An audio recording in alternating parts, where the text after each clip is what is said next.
अस्सलाम वालेकुम, मैं हूं शाहिद हुसैन। उम्मीद करता हूं आप सब खैरियत से होंगे। ये वीडियो बड़ी अहम है इसलिए कि जो अवाम यानी कि जिनके खिलाफ किसी न किसी तरीके से ज़्यादतियाँ हो रही हैं, उनको मैं हाईलाइट करने के लिए जिस तरह मैं मामलात को उजागर करता रहता हूं, हाईलाइट करता रहता हूं, लोगों को आगाह करता रहता हूं। ये ख़ास तौर पर उस मुताल्लिक़ है ये वीडियो। अदालतों में क्या कुछ हुआ वो बताऊँगा, और ख़ास तौर पर बहरिया टाउन के जो मुतासिरीन हैं उनके साथ अब तक क्या होने जा रहा है, क्या हो चुका है, और उसके बाद फिर अब क्या बहरिया टाउन के खिलाफ नेपरा ने जो है वो भरपूर तरीके से कार्रवाई करने का फैसला किया है, उसकी तफसीलात रखूँगा। और उसके बाद फिर आज जो है अदालत में चूँकि यकम मार्च है, याद याद होगा मैंने पहले वीडियो में बताया था कि आज उनकी मज़ीद एक हेयरिंग होनी थी, उसमें कमरा अदालत में क्या हुआ वो सारी तफसीलात आपके सामने रखनी है। इसके अलावा जो वीडियो का जो दूसरा और तीसरा हिस्सा है वो ये है कि सरदानी टाउन के बहुत सारे हमारे दोस्त से सवाल कर देते। अब उन गोठों का नाम भी आपके सामने रखूँगा जिन गोठों को गैर कानूनी तौर पर आबाद किया गया और एजेंट्स के ज़रिए जो है वो कई प्लाट्स जो है सरकारी प्लाट्स फ़रोख्त कर दिए गए। पता चला कि अब तो वो हैं ही गैर कानूनी। उसकी तफसीलात रखनी है। और उसके बाद फिर गुलशन इकबाल के जो एरिया है, यानी कि इसमें ख़ास तौर पर जो डीएमसी ईस्ट का डिस्ट्रिक्ट ईस्ट का, उसमें एसबीसी के 39 अफसरान के खिलाफ कार्रवाई होने जा रही है, वो भी बड़ी कार्रवाई। उसकी तफसीलात भी आपके सामने रखनी है। सबसे पहले मैं बहरिया टाउन का ही जिक्र करता हूँ, क्योंकि कहते हैं ना कि कभी आपको इंसाफ लेना है या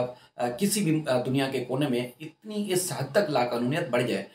या आप इतना पावरफुल हैं कि कोई भी आपके खिलाफ कार्रवाई करने के लिए तैयार ही ना हो या उसके अंदर हिम्मत भी ना हो, लेकिन कहा जाता है ना थोड़ा सा आपके अंदर जज्बा हो, तो दुनिया के किसी एक छोटे से कोने में एक रत्ती बराबर या सुई बराबर, सुई के सुराख जितना बराबर भी अगर आपके अंदर हिम्मत है तो आपको इंसाफ ज़रूर मिलता है। तो बहरिया टाउन के जो वो मुतासरीन जो तीसरे दर्जे के, जिनको मैं मुतासरीन कहता हूँ, यानी कि जिन्होंने पैसा खर्च किया, जिन्होंने अपनी ज़िंदगी की जमा पूंजी यानी कि सरकारी नौकरियाँ की, अपने आबा अजदाद की प्रॉपर्टीज़ फ़रोख्त करने के बाद जो बहरिया टाउन में उन्होंने अपार्टमेंट लिए, प्लाज़े लिए, और उसके बाद फिर आज जो है उनको उनकी ज़िंदगी तंग कर दी गई है, उनको अताब में मुब्तला कर दिया गया है। यानी कि बेशुमार वो एक और भी कैटेगरी पहलू है, वो बताऊँगा, वीडियो लंबी हो जाएगी। तो लेकिन अब वो उन्होंने जब हिम्मत पकड़ी तो अब उनके लिए रास्ते आसान होना शुरू हो गए। यानी कि कोई इदारा बहरिया टाउन के खिलाफ कार्रवाई नहीं कर रहा, वहाँ पर जहाँ हर तरफ नाउमीदी हो, कहीं आपको इंसाफ की तवक्को ना हो, लेकिन जब हिम्मत रखते हैं तो उसके बाद फिर आपको अल्लाह ताला आपकी मदद ज़रूर करता है। तो बहुत सारे हमारे दोस्त हैं, ज़ाहिर है नाम लेना उनका मुनासिब नहीं है, लेकिन उन्होंने हिम्मत पकड़ी और उसके बाद फिर पहले उन्होंने सिंध हाई कोर्ट से रजू किया, उसके बाद फिर जो इजाफी बिलिंग वसूल की जा रही थी बहरिया टाउन की जानिब से, उसके खिलाफ उन्होंने नेपरा से भी जो है वो रजू किया। नेपरा ने जो बहरिया टाउन इंतजामिया को तलब किया था, उसका नोटिफिकेशन या उसका जो लेटर है वो भी मैं डिस्प्ले करूँगा, आप ज़रूर देखिएगा। तो वो उनको तलब किया। तो आज बार सिंध हाई कोर्ट के चीफ जस्टिस की सरबराही में 2 रुकनी बेंच ने समाअत की। अच्छा, बेशुमार ऐसी चीज़ें हैं कि जजेस के जो रिमार्क्स होते हैं, हम वैसे मफाद आमा में भी सेंसर करते हैं या कौमी मफाद की वजह से भी सेंसर करते हैं। बाज़ दफ़ा ऐसी चीज़ें होती हैं जो जजेस अपने रिमार्क्स बोल देते हैं, अपने रिमार्क्स दे देते हैं, लेकिन वो हम खुद यानी कि किसी को नुकसान हो जा सकता है, किसी को फ़ायदा हो सकता है, तो इस वजह से भी सेंसर कर देते हैं। तो वो मैंने फ़ैसला किया, और जो बहरिया टाउन के जो बाहिम्मत जो मुतासरीन हैं उनसे भी मैंने यही कहा कि ये चीज़ मैं वीडियो में भी और किसी न्यूज़ के फोरम पर जो है वो नहीं चलाऊँगा, तो ताकि कहीं ये इसका इम्पैक्ट ख़राब ना हो, यानी कि कोई फ़ायदा उठा लेगा, किसी को नुकसान हो जाएगा या तासुर उसका ख़राब होगा, तो इसलिए वो चीज़ें मैं नहीं बता रहा। लेकिन चीफ जस्टिस ने उनको हिदायत की है कि ये चूँकि 2 प्राइवेट पार्टी का डिस्प्यूट है, यानी कि जो बहरिया टाउन के जो मकीन हैं उनसे इजाफी बिलिंग जो वसूल की जा रही है गैस, बिजली, पानी का, तो वो किसी सरकार यानी कि सूबे की हुकूमत या वफाकी हुकूमत से कोई तनाज़ा नहीं है, किसी इदारे के दरमियान भी तनाज़ा नहीं है, प्राइवेट डिस्प्यूट है, इसलिए आप लोग सिविल सूट दायर करें। तो बहरहाल वो सिविल सूट में कन्वर्ट हो गया मामला, अब चलेगा।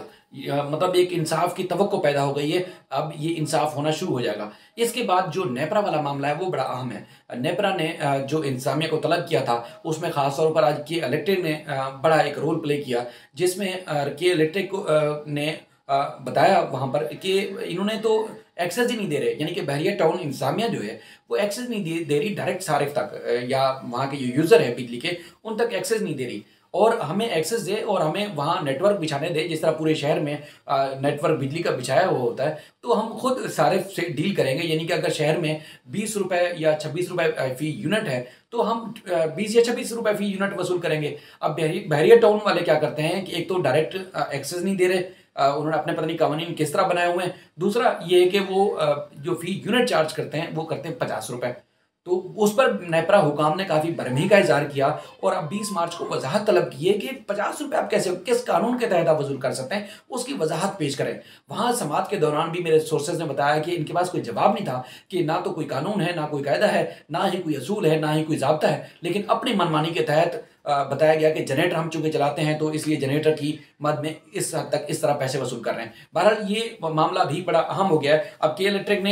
यकीन दहानी कराई है कि हमें अगर एक्सेस दें सारिफ तक, वहाँ के मकीनों तक, तो हम जो है पहले अगर 7 मेगावाट ये बिजली वसूल कर रहे हैं, ले रहे हैं, तो हम 20 मेगावाट बिजली दे सकते हैं। यानी कि जिस जो कराची के भी बेशुमार ऐसे इलाके हैं, यानी कि जिस इलाके में मैं रहता हूँ यहाँ लोड शेडिंग नहीं होती, तो कई ऐसे इलाके हैं जहाँ पर जो बिजली के बिल जो है वो वहाँ पर जो बिजली चोरी नहीं होती और बिल जो है बाकायदगी से जहाँ पे लोग अदा करते हैं, तो वहाँ लोड शेडिंग कराची में नहीं होती। ये बेशुमार ऐसे हैं जो लोड शेडिंग से अससना है। तो अगर बहरिया टाउन में भी लोग ऐसे हैं जो बिजली का बिल अदा कर सकते हैं, तो फिर हम लोड शेडिंग फ्री वो इलाका करार दे देंगे, हमें एक्सेस दें। तो उस पर जो है वो अब जवाब तलब किया गया है, बाकायदा तौर पर वजह तलब की गई है बहरिया टाउन हुकाम से, और उनसे फ्रेमवर्क तलब किया गया है कि आपका फ्रेमवर्क क्या है, किस तरह आप जो है बिजली के बिल इस तरह जो है चार्ज कर सकते हैं। बताया गया कि जिस तरह जो लेस्को है, कैक्सो और इसके अलावा जितने भी बिजली के फराहम करने वाले जो इदारे हैं मुख्तलिफ मुल्क में, तो वहाँ कहीं कहीं भी ऐसा कानून नहीं है, कहीं भी ऐसा नहीं है। और ऐसा तो बहरिया टाउन, लाहौर और इस्लामाबाद या रावलपिंडी में भी नहीं है, तो यहाँ कराची में ऐसा अनोखा जो है वो मामला था। बहरहाल ये भी इंतहाई बड़ी और बड़ी अहम पेशरफ्त हुई है, जिसमें जो कि इलेक्ट्रिक का जो जिसमें खासतौर पर इन्वॉल्वमेंट सामने आई है, जिसमें उन्होंने कहा कि हमें सार्फिन तक डायरेक्ट जो रसाई दें और उसके बाद फिर हम उनसे डील करेंगे। और बीच में जब ये के इलेक्ट्रिक की जानिब से जो खासतौर पर 25-26 रुपए जो वसूल किए जा रहे हैं, बिल की वसूल किए जाने चाहिए थे, लेकिन जो 50 रुपए से ज़ायद फी यूनिट वसूल किया जा रहा है, ये गैर कानूनी है। बहरहाल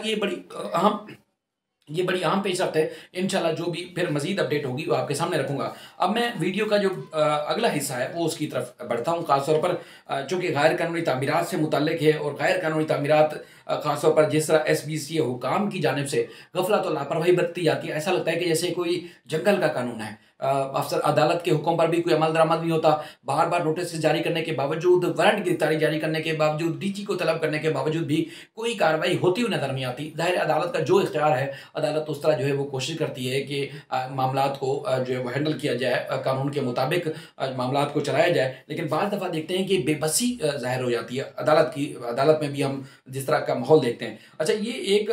फेडरल एरिया ब्लॉक 9 दस्तगीर का इलाका है, इसमें गैर कानूनी तामीरात थी। अदालत ने डायरेक्टर जो सेंट्रल हैं अब्दुल रहमान भट्टी, इनको तलब किया था,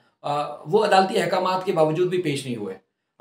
एक दफ़ा तलब किया, फिर शो काज नोटिस जारी किया, आज अदालत ने उनके वारंट गिरफ्तारी जारी कर दिए हैं। अच्छा, उन्होंने खुद पेश होने के बजाय उन्होंने जनाब भेज दिया असिस्टेंट डायरेक्टर SBCA को। उस पर अदालत ने कहा कि वो बड़ा आदमी है क्या, इतना बड़ा आदमी है कि उसको अदालत तलब करती है, नहीं आते। आज अदालत ने उनके वारंट गिरफ्तारी जारी किए हैं और कहा कि अगली दफ़ा वो पेश नहीं होंगे तो हम उनके नाकाबिल जमानत वारंट गिरफ्तारी जारी करेंगे, और उसके बाद फिर हम जो है क्या कहते हैं जो शोकाज नोटिस है उसको अभी जो है वो तफसीली जवाब तलब किया है अदालत ने, और मजीद सख्त अहकाम दिए कि हम जो है 2018 में ये कार्रवाई का हुक्म दिया था, उसके बावजूद आज तक जो है कोई जवाब नहीं दिया गया। तो इस पर अदालत ने हुक्म दिया है कि इनको गिरफ्तार करके 9 मार्च को अदालत में पेश किया जाए। इसमें जो दरख्वास्त गुजार है उनकी जानिब से कहा गया था कि ये ब्लॉक 9 फेडरल एरिया दस्तगीर के इलाके में प्लाट नंबर है 696L/8, और इसके अलावा प्लाट नंबर 696 जो है वो 6, इसमें गैर कानूनी तामीरात थी। अदालत ने इसको हटाने का हुक्म दिया था, उसके बावजूद जो है कार्रवाई 2018 से अब तक नहीं हुई है। फिर मैं आता हूँ जो 39 अफसरान जिनका मैं जिक्र कर रहा था, उनके खिलाफ कार्रवाई का जो है कार्रवाई शुरू कर दी गई है। ये सिंध हाई कोर्ट को क्रेडिट जाता है, सिंध हाई कोर्ट के हुक्म पर कार्रवाई शुरू की गई है, वरना शायद ही कोई कार्रवाई करता गैर कानूनी तामीरात के ऊपर और ख़ासतौर पर अफसरान के ऊपर, क्योंकि सिंध हाई कोर्ट ने जिस तरह इनको समय लेके डंडा दिया है, मेरा नहीं ख्याल कि कोई हो। पहले एक चीज़ और भी वाज़ेह करता चलूँ कि जिस तरह थाने हैं, जिस तरह इंक्रोचमेंट या जिस तरह जो महकमे हैं जिनके डिस्ट्रिक्ट या इलाके वाइज बट्टे होते हैं, SPCA का काम भी उसी तरह ही है। यानी कि उनका जो फ्रेमवर्क है, गली गली मोहल्ले का समझ लो कि या एक टाउन या इस तरह के उनके इंस्पेक्टर डिप्यूटेड होते हैं, ताकि वो गैर कानूनी तामीरात पर ना सिर्फ नज़र रखें बल्कि कार्रवाई भी करें। लेकिन यहाँ अंधी ये मची हुई है कि सबको पता है कि लाकानूनियत है, और कब तक जो है वो अदालतें, कब तक जो है वो जो दरख्वास्त देने वाले हैं वो पीछे भागेंगे, तो इसलिए वो लोग जो है समझ लो आँखें बंद कर लेते हैं और गैर कानूनी तामीरात चलती रहती है और कोई उसमें पूछता नहीं है। तो आज इसमें जो अलीज़ा आर्किड हमने पहले रिपोर्ट किया है और टीवी पे बड़ा हाईलाइट हुआ था, ये मुझे याद है, हमने बड़ा रिपोर्ट किया था इसमें, ये अल मक्का जो मक्का टेरेस के बाद, उसमें गुलशन इकबाल 13D1 में ये गैर कानूनी तामीरात थी, यानी कि अलीज़ा आर्किड, जिसमें इजाज़त ली गई थी कुछ की और 5 फ्लोर जो है इसके ऊपर तामीरात कर दिए गए थे। आज जो है वो ख़ासतौर पर जो गैर कानूनी तामीरात में मुलव्विस अफसरान हैं उनके खिलाफ तहकीकात का आगाज़ कर दिया गया है और चेयरमैन इंक्वायरी कमेटी SBCA ने रिपोर्ट अदालत में जमा कराई, जिसमें कहा गया है कि मुलव्विस जो अफसरान थे उसमें 39 उनको शोकाज नोटिस जारी किए गए, जिस पर अदालत ने सवाल उठाया जैसे सफदर रज़वी साहब ने कि बेशुमार ऐसे अफसरान होंगे, अब तो रिटायर भी हो चुके होंगे। तो उन्होंने कहा नहीं, रिटायर नहीं हुए, लेकिन उनमें से जो 39 में से 15 जो है अफसरान, उन्होंने शोकाज नोटिस का जवाब दिया है और ज़्यादातर अफसरान का कहना है कि वो उस दौरान तैनात नहीं थे जब ये तामीरात हो रही थी। तो उसके बाद फिर अदालत ने कहा आपको तो पता होगा जब ये कौन कौन अफसर किस किस जगह पे तैनात था, किस वक्त किस जगह पे तैनात था, रिकॉर्ड में तो SBCA के मौजूद होगा। अगर ये SBCA इंक्वायरी नहीं करता, खुद जो है जिम्मेदारों का तयन नहीं करता, तो फिर हम यही करेंगे, SBCA एंटी करप्शन या NAB को मामला भेज देंगे। लेकिन उन्होंने यकीन दहानी कराई नहीं, हमें मोहलत दी जाए, हम अगली दफ़ा जो है जब डेट होगी तो उसमें तफसीली रिपोर्ट के साथ जो है तयन भी करेंगे और बताएंगे भी कौन जिम्मेदार था इस गैर कानूनी तामीरात का, और उसके खिलाफ मजीद जो है वो महकमा जाती कार्रवाई और एंटी करप्शन और NAB की कार्रवाई की जाएगी। तो अदालत ने जो मेंबर इंस्पेक्टर टीम है सिंध हाई कोर्ट के, उनके पास रिपोर्ट जमा कराने का हुक्म दिया है। इसमें जो इमारत है गुलशन इकबाल 13D1 में,